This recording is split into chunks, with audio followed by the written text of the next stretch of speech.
je vous donnerai un cœur nouveau, et je mettrai en vous un esprit nouveau. Ézéchiel chapitre 36, verset 26. Cette promesse n'est pas une métaphore, c'est un acte divin, une transformation réelle. Mais voilà la vérité. Dieu ne force jamais un cœur fermé. Il attend que tu arrêtes de lutter. Il attend que tu t'abandonnes. As-tu déjà ressenti ce moment étrange où ta vie semble bloquée, alors que ton âme, elle, gémit en silence? Ce n'est pas un hasard. C'est un appel. Dieu veut changer ta vie, mais tu dois lui ouvrir la porte, même si tu ne comprends pas encore le processus. Si ce message te parle déjà, abonne-toi à cette chaîne et aime cette vidéo. Pas pour moi, mais pour semer cette parole dans ton propre cœur. Et écris en commentaire: je choisis aujourd'hui de ne plus résister à l'œuvre de Dieu en moi. Reste bien jusqu'à la fin, car ce message va bouleverser ton rapport à la foi. Dans toute la Bible, Dieu n'impose jamais sa volonté par la force. Il frappe, mais il attend qu'on ouvre. Apocalypse chapitre 3, verset 20. Ce mystère traverse les Écritures. La transformation spirituelle dépend de notre capacité à le laisser entrer. Le Christ lui-même a respecté cette logique divine. Quand il entra à Jérusalem, il pleura sur la ville parce qu'elle n'avait pas reconnu le temps de sa visitation. Luc chapitre 19, verset 44. Beaucoup prient pour le changement, mais refusent inconsciemment le processus. Ils veulent que Dieu agisse, mais sans renoncer au contrôle. Pourtant, toute délivrance commence par un abandon. Abraham a dû quitter son pays. Moïse a dû fuir l'Égypte. Pierre a dû lâcher ses filets. Le monde moderne valorise l'indépendance, l'instantané, l'explication logique. Mais la foi commence là où la compréhension humaine s'arrête. Ce n'est pas à toi de tout saisir, c'est à toi de tout remettre à celui qui comprend tout. Il y a des vérités spirituelles que tu ne découvriras qu'en cessant de résister. Tant que tu luttes pour tout contrôler, tu bloques l'intervention divine.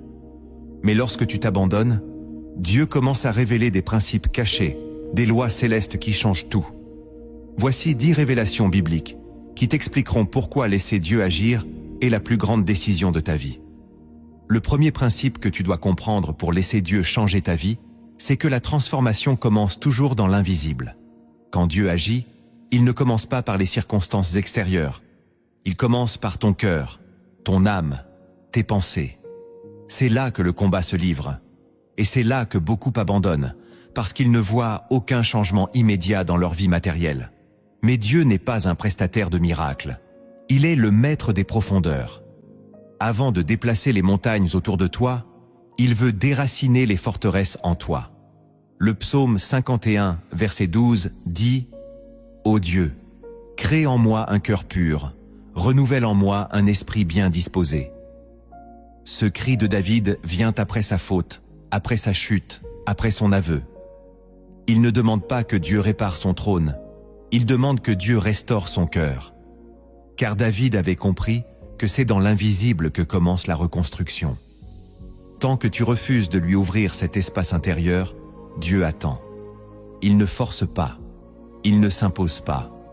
Il attend que tu cries comme David, « Crée en moi, renouvelle en moi. Transforme-moi de l'intérieur, même si je ne vois rien de l'extérieur. Car ce qui ne se voit pas aujourd'hui sera manifesté demain dans la gloire. » La patience fait partie du processus, le silence aussi. Et souvent, Dieu commence à guérir sans que tu t'en rendes compte. Il arrache des racines, il brise des chaînes invisibles. Mais ton regard humain cherche des signes extérieurs. Apprends à lui faire confiance dans l'invisible. C'est là que se cache la vraie puissance. Le deuxième principe que tu dois accueillir avec humilité, c'est que Dieu détruit toujours ce que tu refuses de lui confier. Si tu choisis de garder le contrôle, tu gardes aussi le fardeau. Et ce que tu refuses de déposer sur l'autel finit par s'écrouler dans tes mains.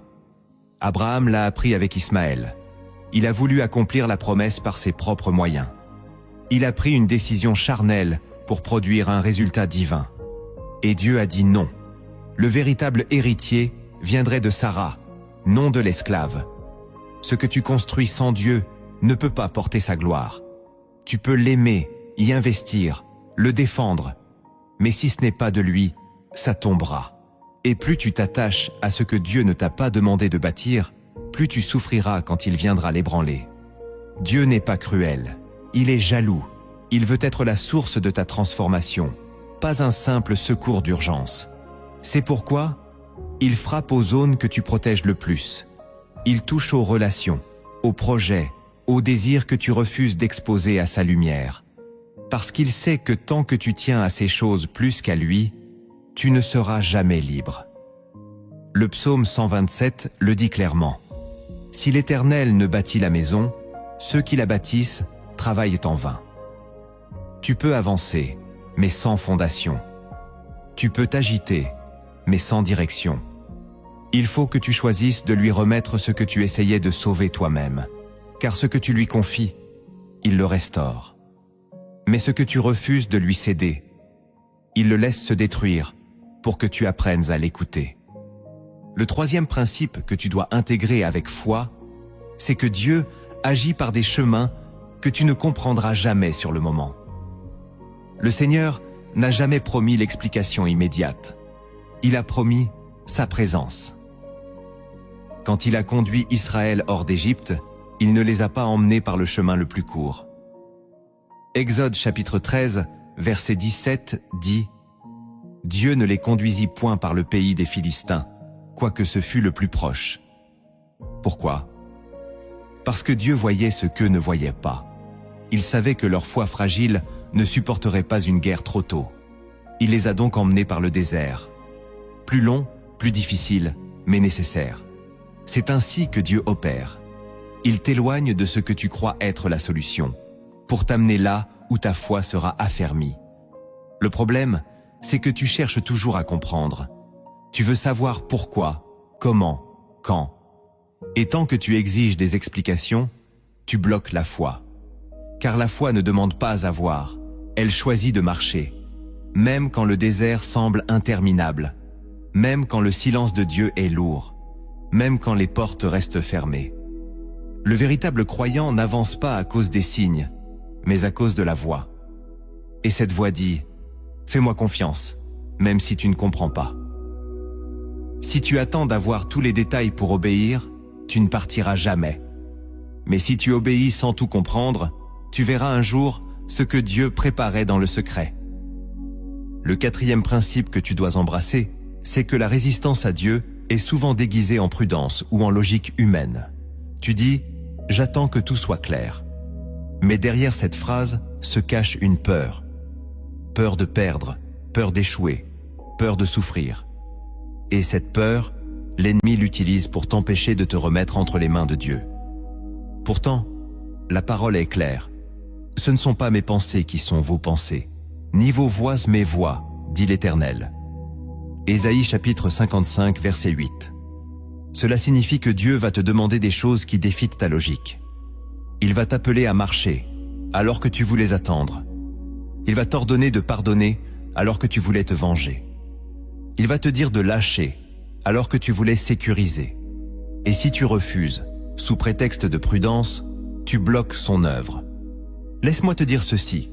Il n'y a rien de plus dangereux que de suivre ta propre logique au lieu de l'esprit. Car la logique humaine voit ce qui est immédiat, mais l'esprit voit ce qui est éternel. Tu peux éviter la douleur aujourd'hui et manquer ta destinée demain. Tu peux te protéger d'une perte et perdre une visitation divine. Dieu ne t'appelle pas à comprendre. Il t'appelle à faire confiance. Il ne cherche pas ton intelligence, il cherche ton obéissance. Tant que tu résistes sous des airs raisonnables, tu t'empêches d'entrer dans la dimension de la foi qui transforme. Le cinquième principe que tu dois recevoir avec courage, c'est que Dieu attend toujours un oui complet, pas un oui partiel. Beaucoup disent « Seigneur, change ma vie ». Mais garde encore des zones réservées, des territoires intérieurs non négociables. Tu veux qu'il touche ton avenir, mais pas tes fréquentations. Tu veux qu'il bénisse ton chemin, mais sans modifier ton rythme. Tu veux qu'il parle, mais seulement dans les domaines que tu lui as autorisés. Et cette sélection intérieure bloque la transformation. Dieu n'habite pas dans les compromis.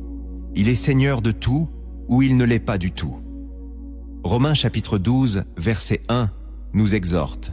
Offrez vos corps comme un sacrifice vivant, saint, agréable à Dieu.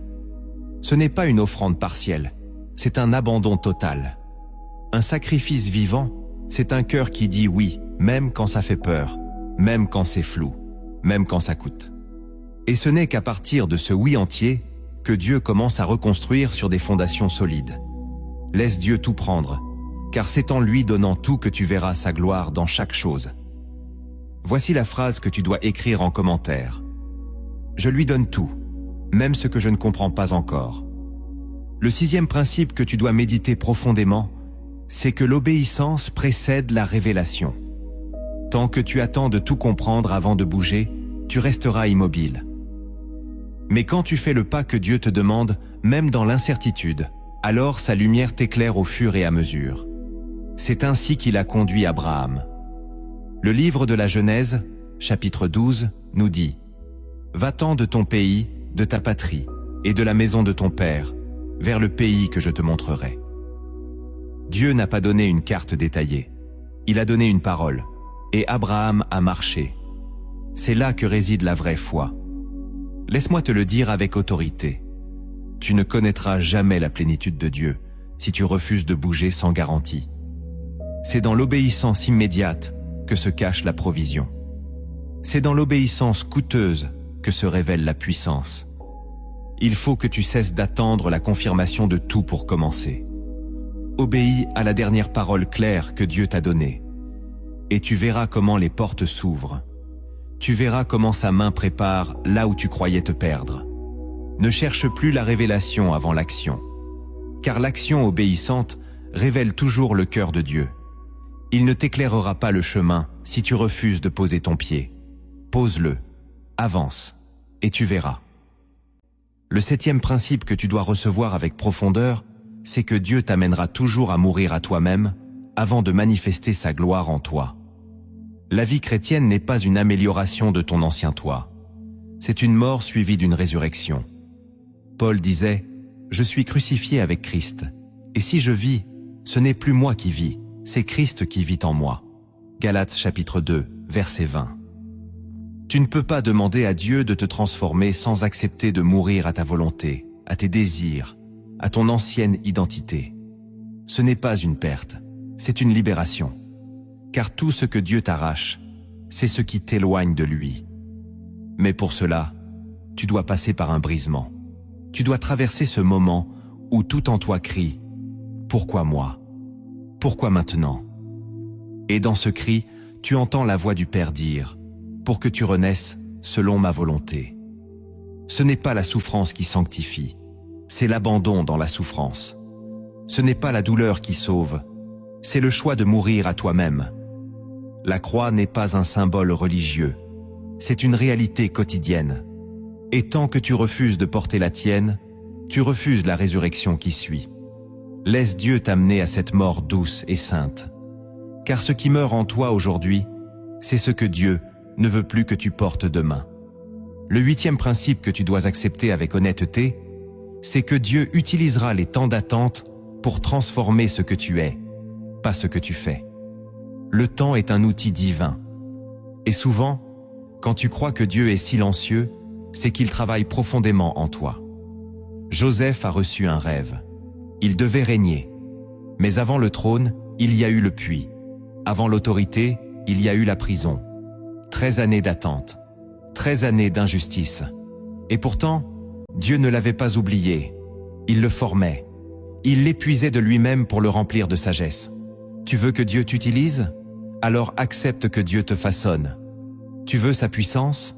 Accepte sa patience.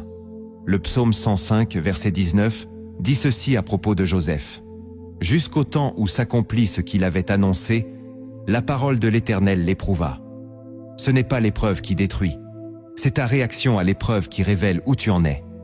Dieu permet les silences, les lenteurs, les portes closes, pas pour te punir, mais pour t'ancrer.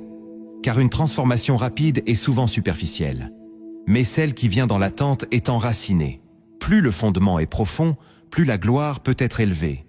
Alors, ne méprise pas ce temps d'attente. Il est sanctifié, il est nécessaire, il est formateur. laisse Dieu t'y plonger sans murmure, et tu sortiras prêt à porter ce que tu ne pouvais pas encore recevoir. Le 9e principe que tu dois graver dans ton cœur, c'est que Dieu ne te changera jamais sans toucher à ton entourage. La transformation spirituelle n'est pas un processus isolé. Elle a des répercussions sur tout ton environnement. Quand Dieu a appelé Gédéon, il lui a d'abord demandé d'abattre l'autel de Baal dans la maison de son père. Juges, chapitre 6. Pourquoi ? Parce qu'on ne peut pas porter une onction nouvelle dans un cadre ancien. Dieu te changera, mais il te demandera aussi de nettoyer ton atmosphère. Des relations devront cesser, des alliances devront être rompues, des habitudes devront mourir, parce que Dieu est saint. Et quand il descend, tout ce qui est impur doit partir. Beaucoup de croyants veulent une vie nouvelle, tout en gardant des influences anciennes. Mais cela crée un conflit intérieur. Tu ne peux pas écouter Dieu tout en fréquentant ce qui offense sa voix. Le Saint-Esprit est sensible. Il ne cohabite pas avec le compromis. C'est pourquoi Dieu t'amène parfois à des séparations douloureuses. Pas pour t'isoler, mais pour te préserver. Ce que tu crois être une perte, c'est souvent une protection. Tu pleures pour ce qui s'éloigne, mais Dieu se réjouit de ce qui arrive. Il t'arrache à ce qui pollue, pour te connecter à ce qui élève. Alors ne t'attache pas à ce que Dieu est en train de déraciner. Dis-lui, fais-le, même si j'ai mal. Car tout ce que tu retiens hors de sa volonté finira par t'empêcher de porter le fruit de sa transformation. Le 10e principe que tu dois sceller dans ton esprit, c'est que la transformation divine produit toujours une mission. Dieu ne change jamais un homme pour qu'il reste assis dans le silence. Il transforme pour envoyer. Il restaure pour équiper. Il renouvelle pour appeler. Regarde Paul, persécuteur devenu apôtre. Regarde Moïse, meurtrier devenu libérateur. Regarde Marie-Madeleine, femme tourmentée devenue témoin de la résurrection. Quand Dieu change une vie, c'est pour qu'elle devienne témoignage. Et ce témoignage doit être vivant. Il doit toucher. Il doit t'impacter. Tu n'as pas été brisé pour rien. Tu n'as pas souffert en vain. Tout ce que Dieu a transformé en toi devient une semence pour ceux qui t'écouteront. Ne garde pas ton témoignage comme un secret.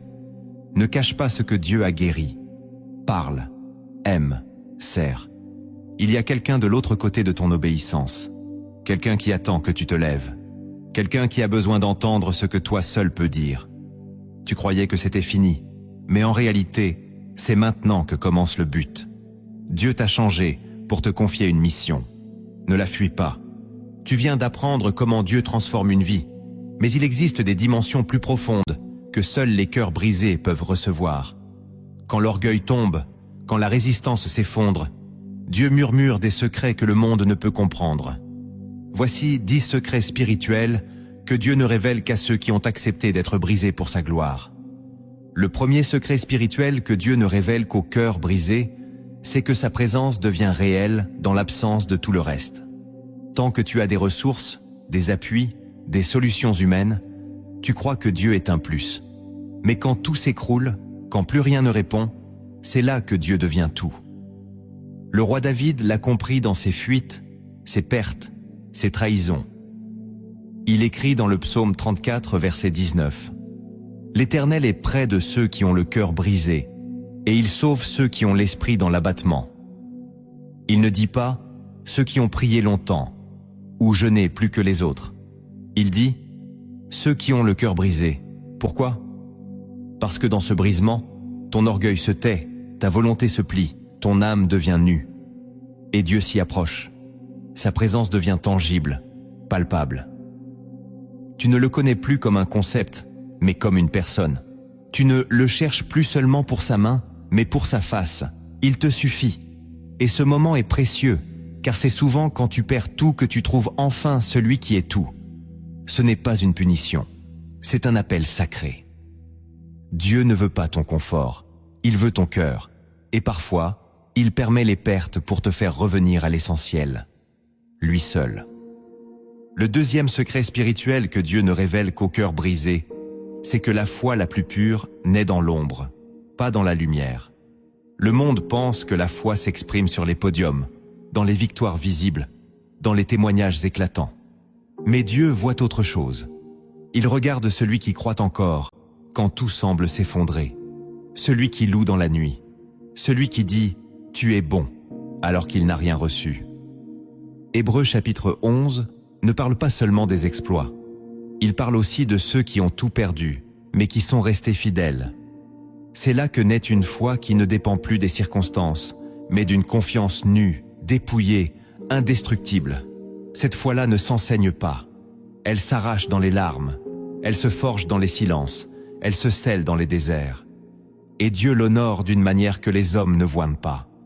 C'est cette foi-là qu'il cherche. Pas celle qui demande, mais celle qui persiste. Pas celle qui réclame, mais celle qui adore même dans le vide. Si tu passes par l'ombre, sache que c'est là que Dieu construit en toi une foi que rien ne pourra briser. C'est là que tu deviens incassable. Le troisième secret spirituel que Dieu ne révèle qu'au cœur brisé, c'est que les larmes sont un langage que le ciel comprend mieux que les discours. Dans un monde de mots, de bruit, de performance, Dieu regarde celui qui pleure dans le secret, celui qui gémit quand plus rien ne sort, celui qui n'a plus de force pour prier, mais dont les larmes montent comme une prière silencieuse. Le roi Ézéchias, lorsqu'il reçoit l'annonce de sa mort, ne fait pas un long discours. Il tourne son visage vers le mur et pleure abondamment. Ésaïe chapitre 38. Et Dieu entend. Il dit à Ésaïe, « J'ai vu tes larmes. » C'est tout. Les larmes parlent, là où les mots échouent. Elles dévoilent ce que le cœur n'arrive pas à formuler. Et Dieu s'en approche. Il ne méprise pas les larmes. Il les recueille. Psaume 56, verset 9. Tu as compté mes pas errants. Recueille mes larmes dans ton outre. Ne sont-elles pas inscrites dans ton livre? Le ciel garde la trace de chaque larme versée dans l'authenticité. Ne retiens pas ce que Dieu veut guérir. Ne sèche pas ce que le Saint-Esprit veut utiliser. Il y a une onction qui coule dans les larmes du juste. Et cette onction ouvre des cieux fermés. Le quatrième secret spirituel que Dieu ne révèle qu'au cœur brisé, c'est que la vraie liberté ne vient pas quand tu changes de situation, mais quand tu changes de posture intérieure. Beaucoup croient que Dieu agit seulement quand il enlève la souffrance. Mais parfois, Dieu te laisse dans la fournaise pour t'y libérer. Regarde les 3 Hébreux dans le livre de Daniel, chapitre 3. Dieu ne les a pas empêchés d'être jetés dans la fournaise. Il est descendu les rejoindre. Et dans ce feu, ils n'étaient plus liés. Ils marchaient libres. Ce n'est pas la fin de l'épreuve qui marque la victoire. C'est la liberté que tu trouves au cœur même du feu. Tu peux être en prison et libre. Tu peux être malade et rempli de paix. Tu peux être dans le manque, mais vivre dans une adoration authentique. Car la liberté ne dépend pas des chaînes visibles. Elle dépend de ton cœur. Et ce cœur, Dieu le libère souvent dans les endroits les plus sombres.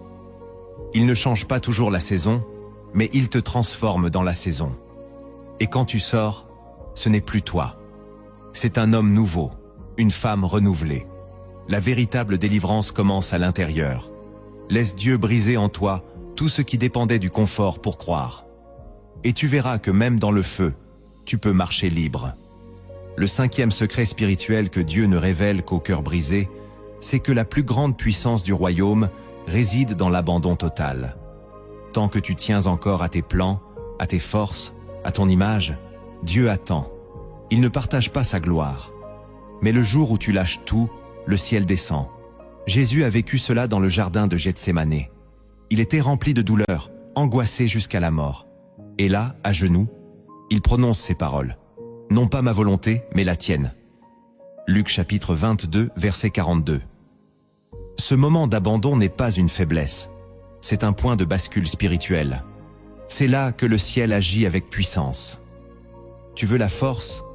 Accepte de fléchir. Tu veux la gloire? Accepte de renoncer. Tu veux l'onction? Accepte de te dépouiller. Dieu utilise ce que l'homme rejette.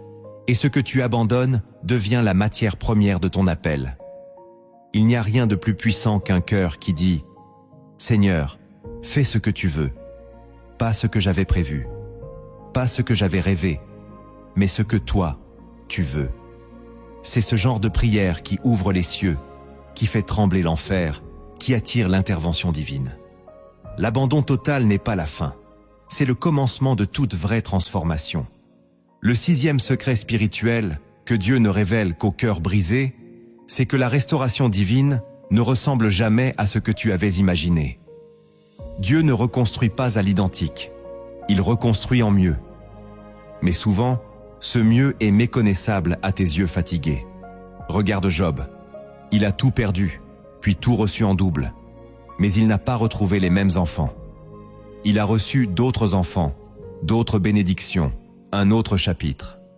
Beaucoup de croyants demandent à Dieu de réparer exactement ce qui a été brisé, comme si la restauration signifiait un retour en arrière. Mais Dieu n'est pas nostalgique. Il est créateur. Il ne revient pas sur hier, il construit le demain. Il t'enlève ce que tu croyais essentiel pour te donner ce qui est éternel. Il t'arrache des relations pour t'amener dans des connexions célestes. Il te ferme des portes pour t'ouvrir des royaumes. Et tu pleures aujourd'hui sur ce que tu crois perdu, sans savoir que le Père t'a déjà préparé quelque chose de nouveau, plus grand, plus saint, plus aligné avec ton appel.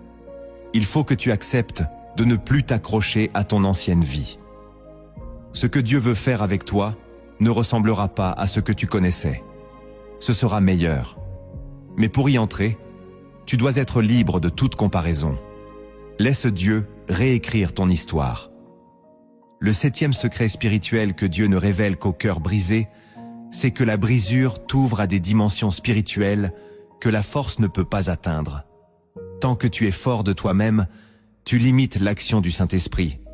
Mais quand tu es à bout, vidé, faible, c'est là que Dieu entre en scène. Paul en témoigne dans 2 Corinthiens chapitre 12.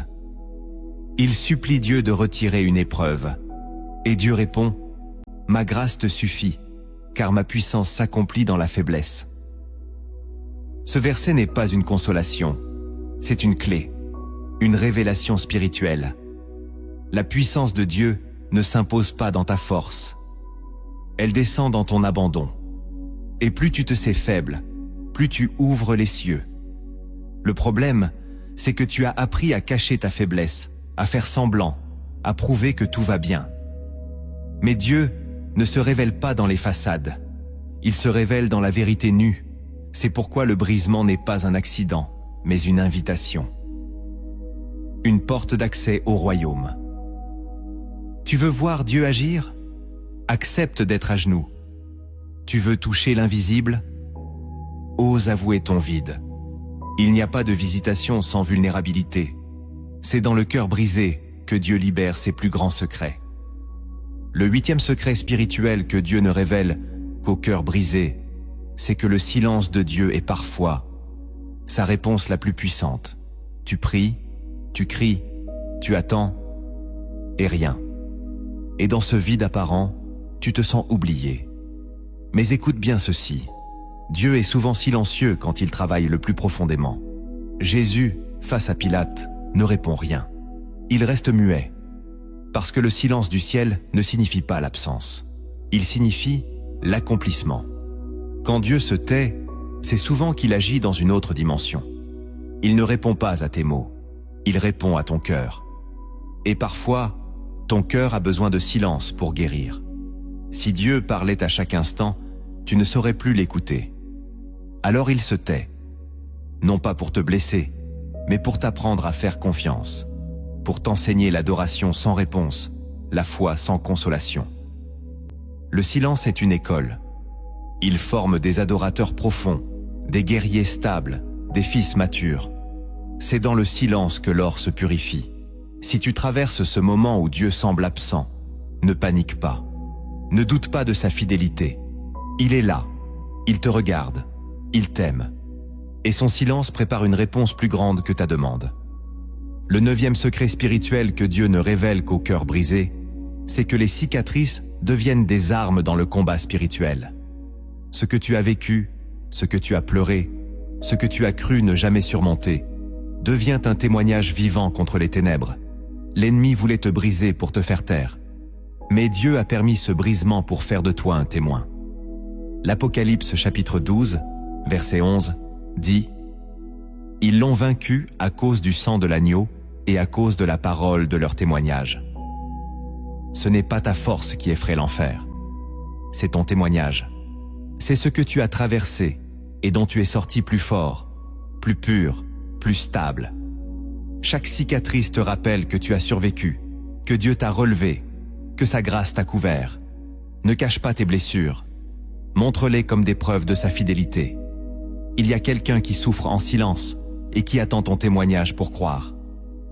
Ce que tu as enduré a un but plus grand que ta survie. C'est une arme, une flamme, une voix que le diable ne pourra jamais faire taire. Ce que tu as traversé n'était pas une fin. C'était un mandat. Le 10e secret spirituel que Dieu ne révèle qu'au cœur brisé, c'est que tu n'étais jamais seul, même dans tes moments les plus sombres. Tu croyais que personne ne voyait, que personne ne comprenait, que même Dieu s'était détourné.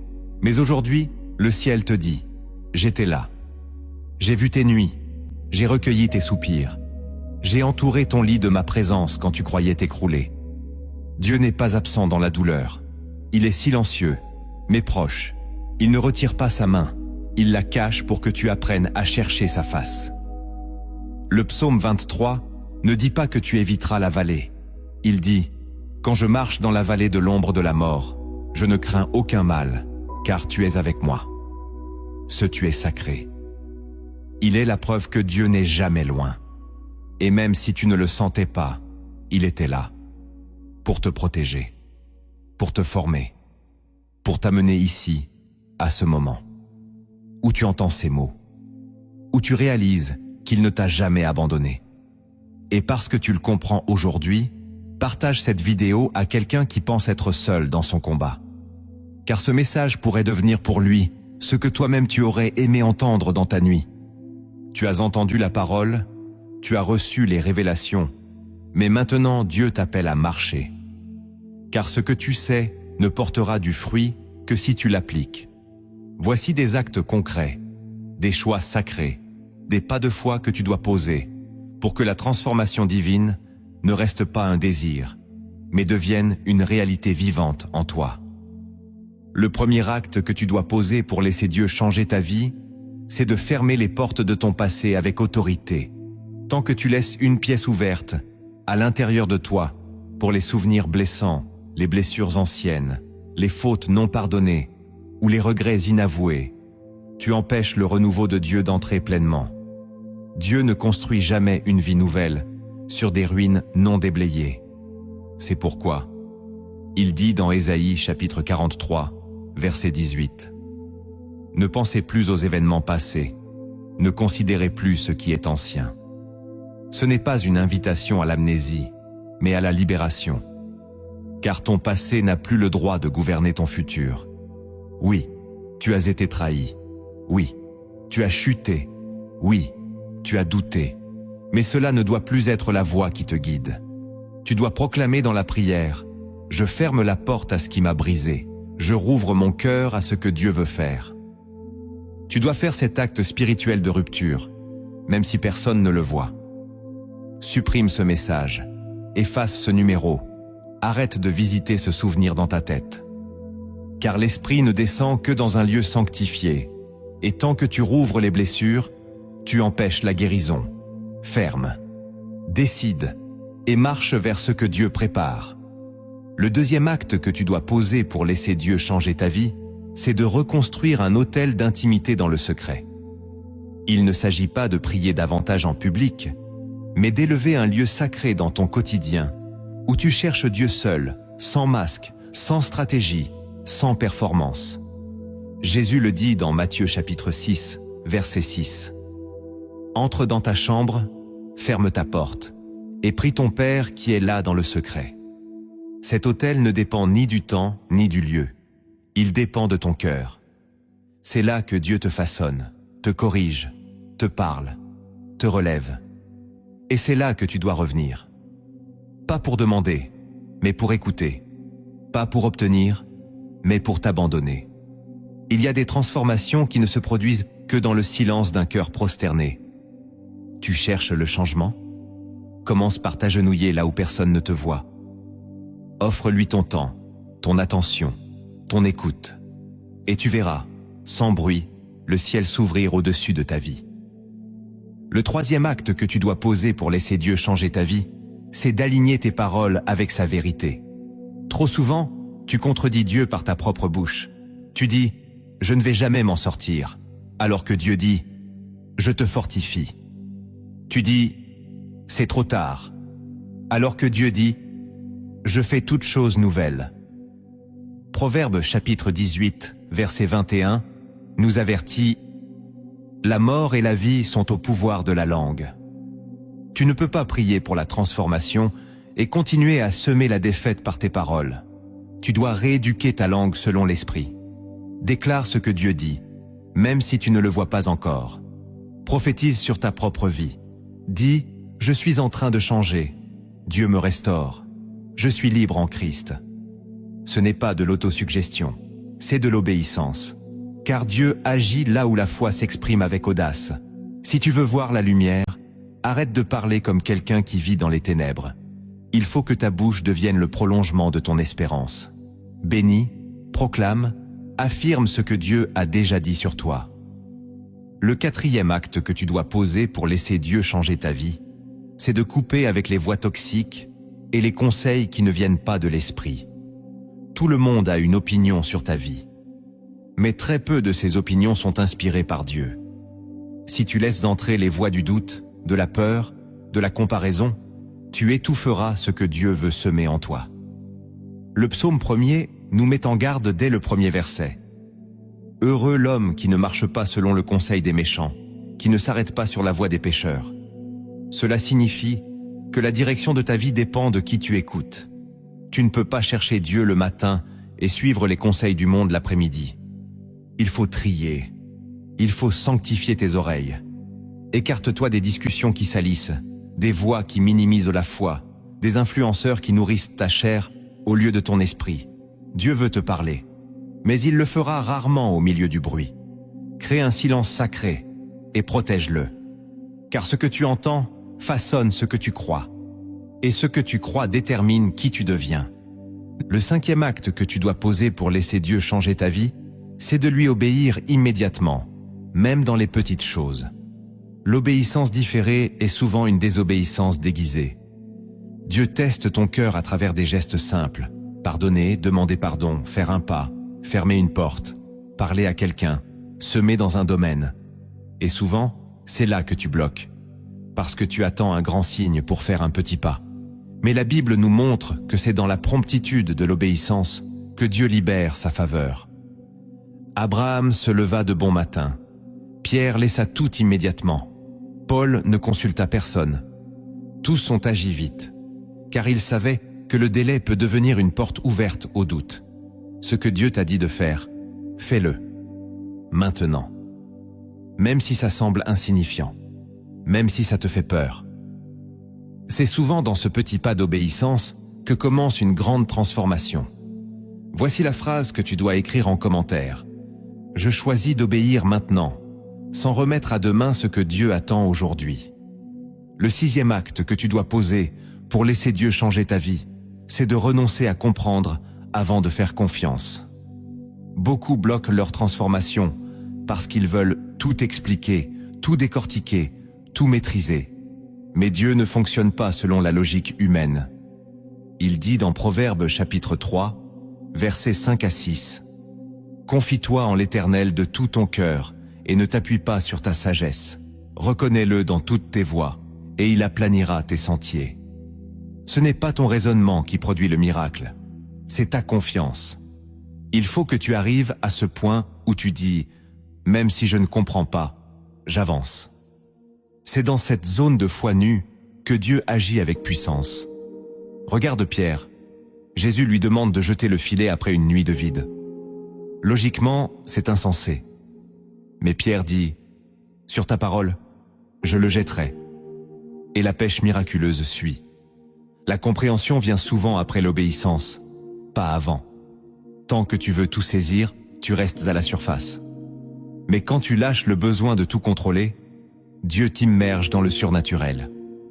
Laisse-le te surprendre. Laisse-le t'emmener là où ton esprit ne sait pas aller. La foi ne pose pas de conditions. Elle dit seulement « Je te fais confiance ». Le 7e acte que tu dois poser pour laisser Dieu changer ta vie, c'est d'accepter que le changement vienne avec une solitude passagère. Toute transformation véritable te sépare, pour un temps, de ce que tu étais et de ceux qui ne comprennent plus ton appel.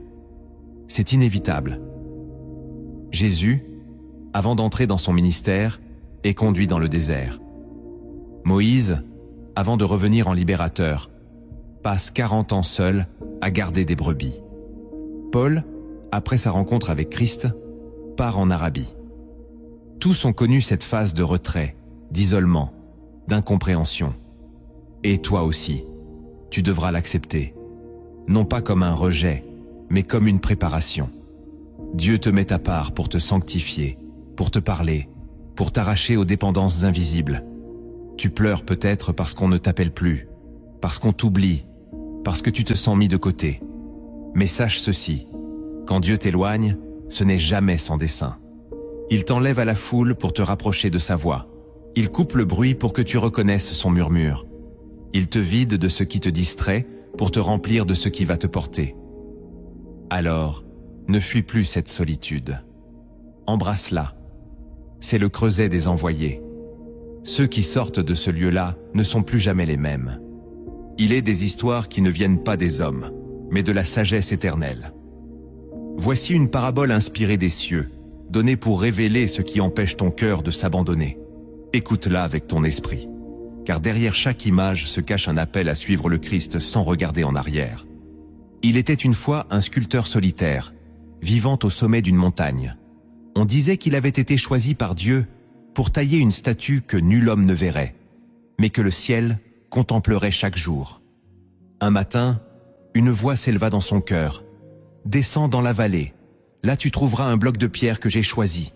C'est sur celui-là que tu dois œuvrer. » Obéissant, l'homme quitta son atelier, traversa les forêts, les vents, les rochers, et trouva finalement la pierre.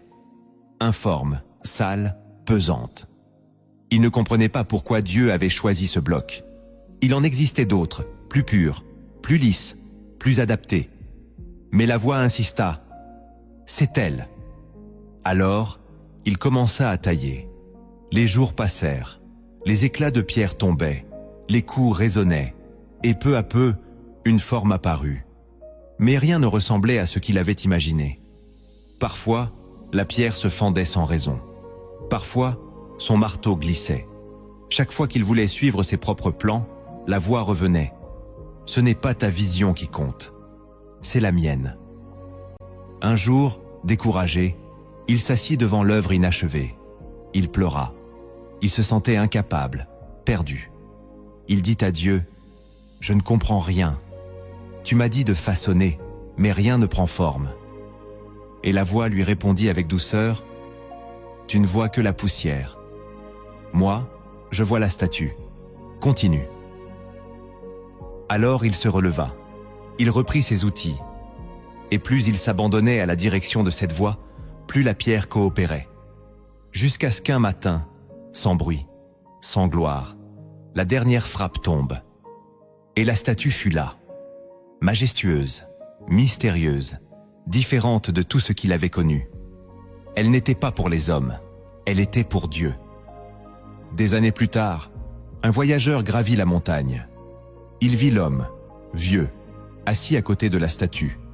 Il demanda, « Pourquoi l'as-tu sculpté si loin, si haut, où personne ne vient ?» L'homme sourit. Il pointa le ciel, et il répondit, « Je n'ai jamais sculpté pour être vu. Je sculptais parce que j'étais vu. » Cette parabole te révèle une vérité sacrée. Ta vie est une œuvre que Dieu façonne à sa manière, non selon ton agenda. Tu es cette pierre informe, choisie malgré tes défauts, ton passé, ta lourdeur. Et tant que tu veux contrôler le processus, tu bloques la beauté que Dieu voit déjà. Tu ne comprends peut-être pas les coups, les silences, les brisements. Mais Dieu, lui, voit la forme finale. Il ne cherche pas à t'exposer. Il cherche à t'élever spirituellement, là où les regards humains ne montent pas. Et quand l'œuvre sera achevée, Tu ne diras pas « Regardez ce que j'ai fait », mais « Regardez ce que Dieu a révélé en moi ». Accepte de ne pas tout comprendre. Laisse-toi sculpter, car ce que Dieu prépare en toi dépasse tout ce que tu aurais pu imaginer par toi-même. Ce message n'était pas une simple vidéo, c'était un appel, un murmure de l'esprit à ton âme. Dieu n'attend pas que tu sois parfait, il attend que tu sois disponible. Il ne cherche pas des hommes brillants, mais des cœurs brisés.